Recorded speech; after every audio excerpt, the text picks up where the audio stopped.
नमस्कार बंधुरा फुटন্ত दूधे एक कप मुग डाल दिए देखो मैजिक। आज के एकदम नतून धरनेर एक रेसिपि निये चले एसेछि। आशा करछि भिडियोटा भालो लागबे। और तुम्हादेर काछे एक छोट्ट रिक्वेस्ट, प्लिज आमार पुरो भिडियोटा देखो। तुम्हादेर साहाज्य छाड़ा किन्तु आमी एकदमई एगोते पारबो ना। तो प्लिज तुम्हारा पुरो भिडियोटा देखो। चलो मेन भिडियोते चले जाई। प्रथमे पैनेर मध्य दिएछि हाफ कापेर मतो मुग डाल। डालटाके आमी भालोभाबे एकटा कापड़ेर मध्य निये भालोभाबे मुछे निएछि, धुइनि किन्तु।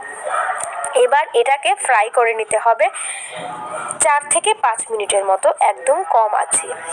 मुग डालटा किन्तु पुड़िए फेला जाबे ना, एकदम भालोभाबे एकदम कम आँचे भाजते होबे। कालारटाও किन्तु चेंज करा जाबे ना। যখন দেখবে ডাল থেকে খুব সুন্দর একটা সুগন্ধ আসছে তখন বুঝবে ডালটা ভাজা হয়ে গেছে। এবার আমার ডালটা ভাজা কমপ্লিট। এবার দেব 1 কাপের মতো গরুর তরল দুধ। 1 কাপের মতো দুধ দিয়েছি আর দেব হাফ কাপের মতো জল, ঠান্ডা জল দিয়ে আবারও সবকিছুকে একসাথে ডালের সাথে দুধটাকে মিশিয়ে নেব। এই যে দানা দানা দেখছো এটাকে ভেঙে দিতে হবে। এখন লিডটা দিয়ে আমি ঢেকে রেখে দেব 4 থেকে 5 মিনিট। তো 4 থেকে 5 মিনিটের মধ্যে ডালটা খুব ভালোভাবে সেদ্ধ হয়ে গেছে। দেখো দুধটা কিন্তু একদম শুকিয়ে গেছে আর একদম গলা গলা করা যাবে না। আমি যেভাবে সিদ্ধ করেছি সেমভাবেই করতে হবে। এবার আবারও ঢাকনা দিয়ে ঢেকে রেখে দেব। দেখো গ্যাসটা বন্ধ করে নিলাম। ঢাকনা দিয়ে ঢেকে রেখে দেব 1 থেকে 1.5 ঘন্টার মধ্যে। এটা দেখবে ঠান্ডা হয়ে গেছে। ঠান্ডা হওয়ার পর আমি ফিরে এসেছি আবার। এবার ডালের মধ্যে এক্সট্রা কোনো জল বা দুধ দেবে না। ডালটাকে এইভাবে শুকনো অবস্থাতেই আমরা একটু পেস্ট করে নেব মিক্সিতে দিয়ে। এবার সব ডালটাই আমি নিয়ে নিয়েছি আর একদম পালসে রেখে ঘোরাবে, বেশি কিন্তু ঘোরানো যাবে না। তো দেখো আমি খুব সুন্দর করে পেস্ট করে নিয়েছি, দেখে হয়তো বুঝতে পারছো। এবার আমি প্যানের মধ্যে দিচ্ছি যতটুকু আমি ডাল দিয়েছিলাম সেম পরিমাণে আমি জল দিয়েছি। আর যতটুকু জল দিয়েছি সেই পরিমাণ আমি চিনি দিয়েছি, মানে হাফ কাপ ডাল দিয়েছিলাম, হাফ কাপ জল দিয়েছি, হাফ কাপ চিনি দিয়েছি। বুঝতে পারলে? এবার সব কিছুকে একসাথে মিশিয়ে নিচ্ছি। এখানে দিচ্ছি একদম সামান্য 2 চিমটির মতো হলুদটা দিয়ে একটু মিশিয়ে নিচ্ছি। এবার জাল ওঠা অবধি আমরা অপেক্ষা করব। হলুদটা দেওয়াতে খুব সুন্দর একটা কালার আসবে। দেখো জাল উঠে গেছে। এবার এখানে দেব 1 চামচের মতো ঘি। যেহেতু আমরা হলুদ দিয়েছি তাই ঘিটা কিন্তু দেবে, না হলে হলুদের একটা গন্ধ আছে সেটা লেগে যাবে। তো ঘিটা দেওয়ার চেষ্টা করবে। তো দেখো শিরাটা রেডি হয়ে গেছে। আমি একটা পাত্রে নামিয়ে নিচ্ছি। শিরাটা কিন্তু আর প্যানের মধ্যে রাখা যাবে না, না হলে আরো ঘন হয়ে যাবে।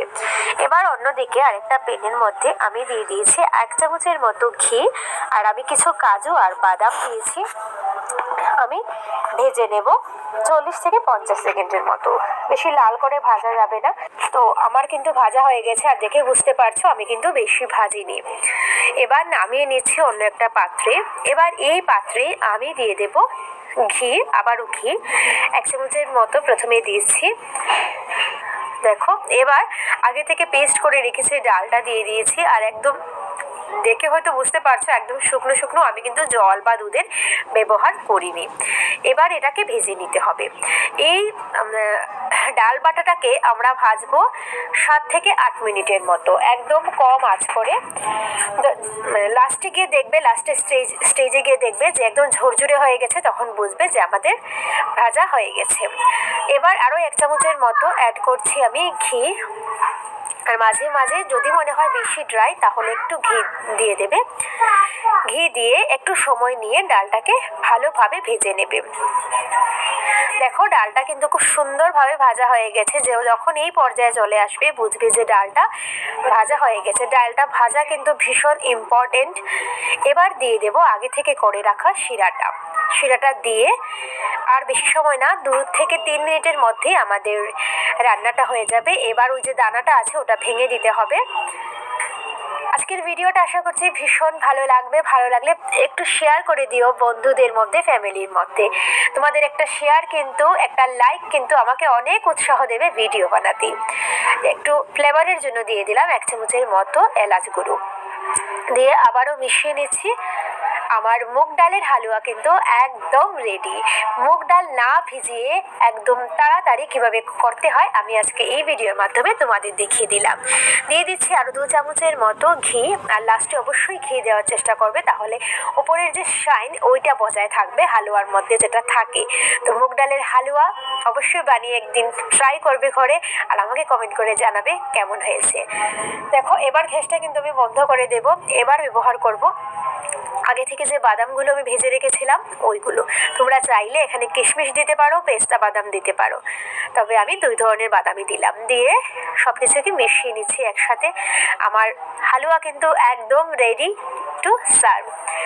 গ্যাসটা দেখো বন্ধ করে দিচ্ছি।